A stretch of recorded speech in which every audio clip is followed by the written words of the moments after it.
Well, overall, this was a great. We're not finished. Oh. I want Mace to say Oh, yeah, everything yeah, because I yeah. still got more questions Okay. too.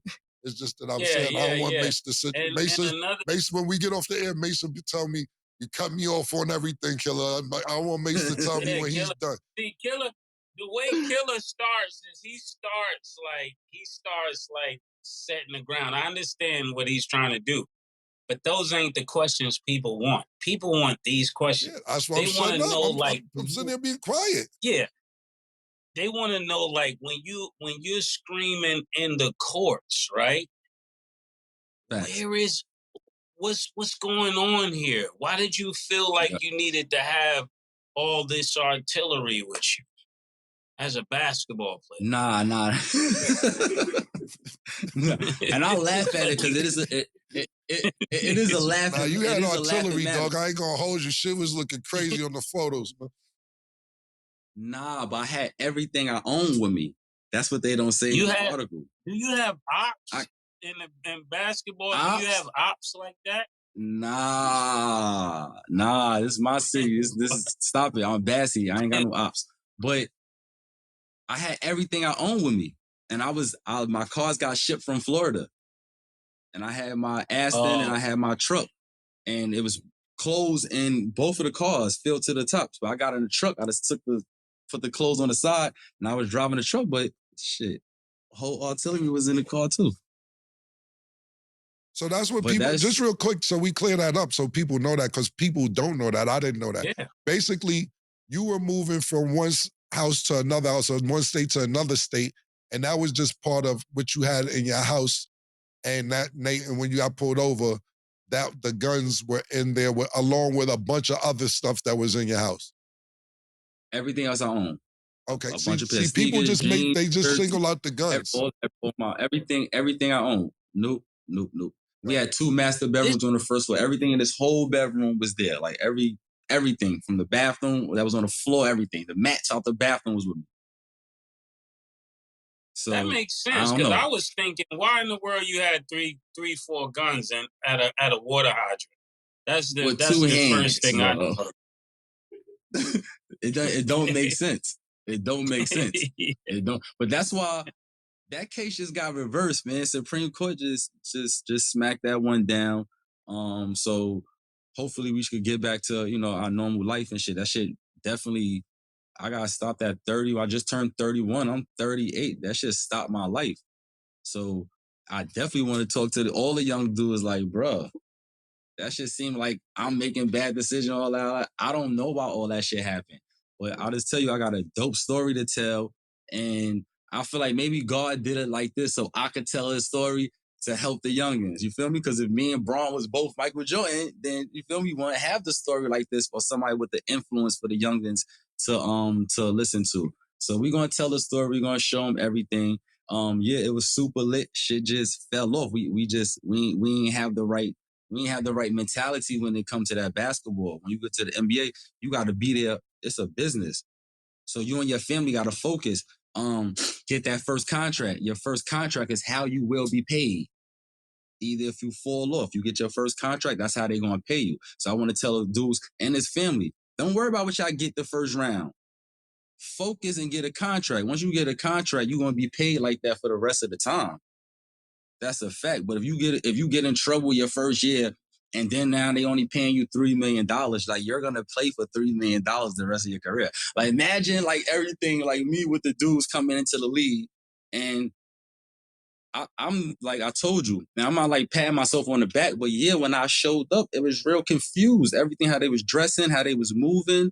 Like I'm leaving out of the restaurant and Paul Pierce called me. Like we on the same team. Paul Pierce already make $20 million a year. And he called me, he like, yo, you got the flying spur too? And I'm like, I said, yeah. And it never registered to me like, oh, them dudes is watching all of that. This is why they not gelling with you on a court. You know what I'm saying? And in 2024, if you make 20 M's, they all got these cars now. But when I got to the league, nah, that's why they did stuff in AR like that. Just off of that type of stuff. Facts. So you gotta play it, you gotta play it cool. Hold on. And I told Lance that. This is how true it is. I told Lance, when you signed with the Lakers, I said, Lance, And Lance apologized. He told me, I'm sorry, Bash, you was right. I said, Lance, you going to the Lakers? Do not bring that jewelry and that wraith. You are from New York City. You don't need that. Like, don't do it. Because you already got the lights on you. If you go do that, you're going to have problems. They're not going to gel with you. He ain't listen to me. He bring the G-Wagon with the white, with the red interior, with the wraith, with the stars, and Braun and them looking like, you got the same shit I got. They not going to bond with you the same way. You got to show up. You feel me? I played this game in the NBA already. I played my best basketball I played in Phoenix. They still didn't give me a contract because I had the Aston and the Ghost outside. I went to Minnesota after Boston, right? I got in trouble in Boston. They traded me to Minnesota for KG. Before I left my house upstate, I told my ex-wife, like, yo, we not bringing them cars. We not bringing no jewelry, none of that. And they signed me out of jail, the Timberwolves. I ended up getting a $10 million deal because everybody bonded with me. Me, Al Jefferson, everybody cool with me because now I don't got all that bullshit. When you from New York and you show up with the bullshit, it's harder. For sure. And I'm not asking nobody. I'm not debating with these other dudes. That's a fact. Two more things before we want you to tell us what you got going on. I have two more questions. Why do you think your NBA and you had listen, excuse me. A lot of people don't last 10 years in the NBA, and and you're getting a pension, and that's a tremendous stat in itself. But why don't you think your time, outside of what you're explaining now, this is really great what you're talking about, explaining a lot of things and how you perceive things and think how things may have went. I love to hear your point of view. It was dope. Why don't you think your NBA career panned out the way that it should have outside of the guns and not gelling or anything else? Or do you think it was all the stuff that you just named or partially your play? Or everything you just named is the reason why your NBA career didn't go the way it went? They're not going, especially at my position and height, they're not keeping you around for 10 years if you can't play. Because you got to remember, we got practice. So you feel me? You can't hide. You can't hide, bro.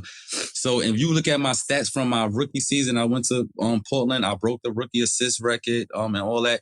They let me start the last 34 games. I had 11 double-doubles, sent Kobe and them home, got crazy games, crazy highlights. My first 2 years is perfectly fine.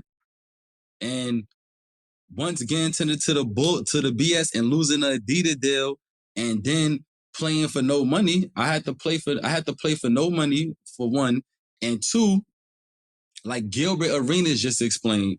Y'all with me? Or are we frozen? Yeah, we good. Yeah.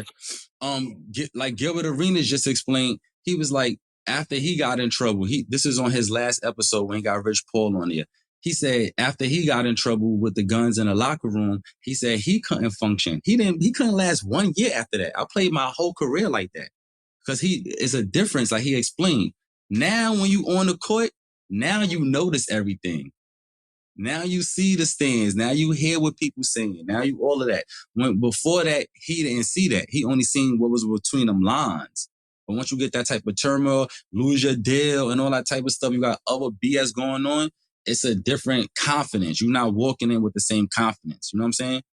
That's a fact. I feel like I lost my confidence with losing that deal because how they was going to treat me. Because it was whatever. No, nobody got hurt and none of that type of stuff. It was this gun stuff, like getting stopped with guns. But basically how they treated me after that point, that shit didn't help my confidence. And then my peers, this is after our third, 4th year, my peers, they start getting Rondo first contract $55 million. So my peers, they get their first deals, and now I'm sitting there like, now these dudes are making 15, 20 million. I'm saying they're making $2 million. So yes, now when you play against them, yeah, they could kind of get with you. But if you run the game back, I played against the Boston Celtics right when I got back to Boston after getting traded. Look at me and Rondo numbers. Because I heard Rondo say on the interview, he said something slick, like he was mad I was starting over him. Like, Rondo, when you got to Boston, you couldn't mess with me. Like Doc Rivers was telling Rondo, don't worry about it, Rondo. You're gonna get bigger. I was dragging him up and down the court. Ask Perk, ask Al Jefferson, dragging him, shoot, out there, because it's a confident thing when you playing, bro. Braun is good, but Braun playing off of confidence. You see when Braun get on the court and he checking himself and he going like this, what he's saying in his head is, my mom's is straight. My niggas is straight. Everything is good. That's what's saying in his head. So y'all lost already. You feel me? You can't be out there but not without that. Your mom's ain't actually straight. How am I gonna compete? How am I gonna compete? Making $2 million. It's 14 of us. And now I got my peers, they all got one brother each. It's 14, 15 of us. These dudes making 20, 25 million. They started feeling themselves. Like that shit threw me off. I ain't gonna lie. Nah, that's really fucking dope. $2-3 million. Stop playing. Nah, it's good you explain all this. That's really dope. You better than Kemba Walker, yeah, nigga? Them dudes couldn't see me before they got them contracts. You better than Kemba Walker, nigga? You better roll the ball out. We playing on confidence. Stop playing with me. And when I got back to Boston, they all had the same whips I had when I left. Are you better? Stop it. When I walked in the game, 4 pairs was wearing Walkers, bro. Stop playing, man. I brought him with the Louis Vuitton. I showed him the Louis Vuitton joint with the Louis Vuitton pants and all that. And I got to lead. Louis Vuitton had to get a 2-3X just to wear it. You understand? So they ain't never even seen nobody with all that shit. So with the belt, with the pin, he was like, yo, bad, just because it's Louis Vuitton, don't make it hot. And then I got back to Boston. They all was Louis out. Remember now, Louis make everybody size. Hey, yo. Feel me? I was like, oh, Bass, this is the swag. Bass. What's good, Killa? You better than Kemba Walker, nigga? Kemba is so tough. That's a product of Sebastian Telfair, though. And don't get it twisted. Look. Let me tell you something. Kemba got to play. Listen. Yo, how many years? New York nigga, yeah. You're definitely a New York nigga, B. New York nigga, they can't get Hold nobody. on. I ain't gonna lie. I'll bust Kemba ass up. I ain't gonna lie to you. Now I'm thinking about it. I'm like, Kemba too small, bro. We both, I'll bust Kemba ass. I love Kemba Walker. Kemba actually one of the best players from New York to me. Eric Barkley? And Killa, you like who? Eric Barkley. Who's E. Barkley? Shout out to E. Barkley. E. Barkley, nice, but stop playing. E. Barkley, stop it. E. Barkley, tell you, Killa, I'm trying to, ain't nobody, I'm telling you, when it comes to this, go pull my joint up in Rucker when I came through the Rucker. Makes you sit and sing. They was like, who is this kid? It's crazy. They forgot J and Beyonce was there. I was like, they forgot. It was crazy. You sure you wasn't born in Harlem, nigga? You might be from Harlem, nigga. That might be from Harlem, yo. You might be from Harlem, nigga. Got J and Beyonce. I'm worldwide, though. I used to play with Gachos in Riverside, though. I told you, that's who had the bread. I told you I was there for the bread. So how am I going to compete with them dudes after I get the bread? It's hard to do that. It's like either with music. Yeah, it's hard to compete with a dude with the full budget and all that over there. Y'all know how that goes. He feeling himself, bro. He feeling himself. You're right. You're right, I understand now. Right. I get it now. You're right. Yeah, you're right. You absolutely right. So and they was like, this the dude that been killing us for 5th, 6th, 7th, 8th, 9th grade. They've been talking about this dude the whole time. All-American can't win, get no cameras on us. This the dude, the cameras following him. Stop it. You know they was loving that. You made a great point when it come to music, because if you independent and the nigga get with the major label and they got the $6, $7, $8 million budget and your budget is $60,000, that's now you gotta look up at the write-up like this dude is messing with you now. Now he better than you now. Right. That's not true. Yo, Best, they giving us the signal. I want you to let everybody know before you go. First of all, thank you for coming up here. And this was a really, really dope interview. And maybe one of my favorites that we've done so far.